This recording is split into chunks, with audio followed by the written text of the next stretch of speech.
Il y a quelques semaines de ça, j'ai demandé à mes abonnés de prendre parti. Quelle constante mathématique préférez-vous? E ou pi? Après un combat sanglant, 1800 votes, E l'a emporté. Je vous ai promis une vidéo sur les constantes transcendantes, la voici. Comme d'habitude avec beaucoup des exercices que je présente sur cette chaîne, la première étape c'est se poser, réfléchir. Si on analyse un peu ce qu'on a ici, on a des puissances cheloues. On a E puissance pi d'un côté, pi puissance E, ce sont des puissances un peu embêtantes, pas spécialement évidentes, qui nous rappellent potentiellement, si vous avez suivi sur la chaîne, un exercice où on avait à gérer du x puissance x. C'est pas exactement le même cas de figure, mais on a quelque chose comme ça. Le réflexe quand on a des puissances bizarres, c'est tout de suite de passer au logarithme. Donc, si on passe au logarithme, après avoir vérifié que ces deux nombres sont bien des nombres positifs stricts, donc e puissance pi, tout est positif, pi puissance e également, on va se dire, regardons un peu comment se comparent les logs de ces deux nombres. Donc, j'ai envie d'avancer un petit peu par équivalence, donc je vais supposer qu'un des deux nombres est supérieur à l'autre. Et au pire, je démontrerai que c'est faux, et donc j'aurai la réponse dans l'autre sens. Donc si je suppose ça, soit je vais montrer que c'est vrai, soit je vais montrer que c'est faux. Par équivalence, vu que j'ai la croissance, je connais le fait que le log est croissant, je peux dire e de pi plus grand strict que pi puissance e, si et seulement si log de e puissance pi plus grand strict que log de pi puissance e. Règle du log, je peux sortir la puissance devant le logarithme comme ceci, et je trouve donc pi log de e plus grand strict que e log de pi. Ici, remarque. Vous allez me dire tous peut-être en commentaire, mais enfin, log de e, vas-y, tu peux le simplifier, ça fait 1. Je vais faire exprès de le laisser comme ça. Pourquoi? Parce que là, je me retrouve avec du pi log de e, du e log de pi. J'ai quand même un petit peu démêlé tout ça. Ce qui m'embête dans les puissances, c'est que j'ai e puissance pi, pi puissance e, j'arrive pas vraiment à séparer, comme j'ai envie, les différents termes. Ici, j'ai une opportunité de mettre ensemble les termes en pi, de mettre ensemble les termes en e. J'interromps cette brillante démonstration pour vous dire un grand merci. Les vues, les abonnés, tout a explosé sur la chaîne récemment. Et vous informer aussi qu'il y a un serveur Discord qui existe, vous pouvez le rejoindre avec le lien en description. Les gens viennent ici pour discuter, parler de maths, me poser des questions. N'hésitez pas, je vous y retrouve. Bye bye. Et ça, c'est un peu une règle générale. J'ai envie de vous dire, dès que vous avez l'occasion de faire ça, foncez, ça vaut le coup de tester à chaque fois si ça aboutit, mais séparez les éléments par nature, ça pourra peut-être vous aider à débloquer un problème.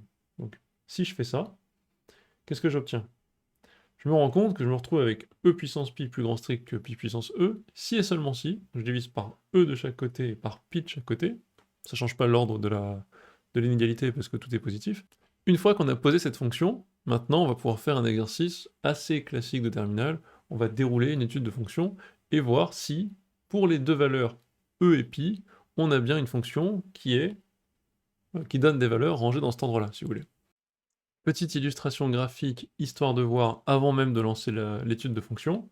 J'ai tracé en rouge la fonction f log de x sur x. On s'aperçoit qu'il y a l'air d'avoir un maximum à cette fonction au niveau de 2, quelque chose.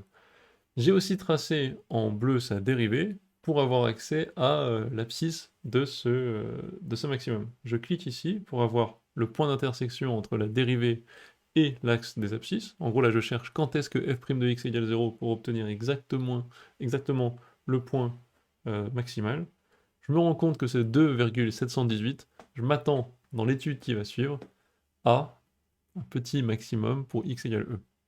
Donc, on va étudier f. Tout bêtement, f est dérivable sur r plus étoile. C'est le quotient de deux fonctions dérivables, log de x et x.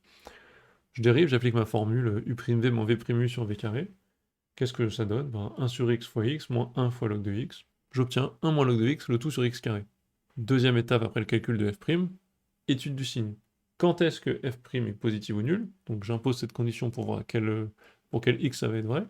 Ça va être vrai si et seulement si la chose ici, donc le numérateur, est positif. Étant donné qu'on a x carré ici, il n'intervient pas dans le signe. Donc si et seulement si 1 moins log de x est positif, c'est seulement si log de x est plus petit que 1, ce que je peux traduire comme x plus petit que e. Voilà, c'est parfait. Dernière étape, qu'est-ce que je peux faire? Tableau de variation. J'ai le tableau qui suit. Je sais que la fonction va être croissante quand x est avant e, car f' est positive avant e. Donc je fais mon tableau entre 0 et plus l'infini avec 0 valeur interdite. Ça me donne exactement ça. F est croissante jusqu'à e, puis f est décroissante jusqu'à plus l'infini. Je suis content avec ça. Parce qu'en fait, j'ai quoi? X égale E est un maximum. Ça veut dire, par définition de ce qu'est un maximum, quel que soit x positif strict, f de x est plus petit ou égal à f de E. Ça, c'est super simple. Ça veut dire que quel que soit x, notamment pour pi, donc j'ai f de pi plus petit ou égal, ou plus petit strict d'ailleurs, que f de E.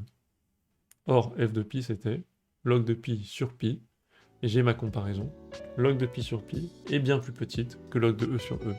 J'ai donc démontré que c'est dans ce sens-là qu'on a l'inégalité. Hey yo,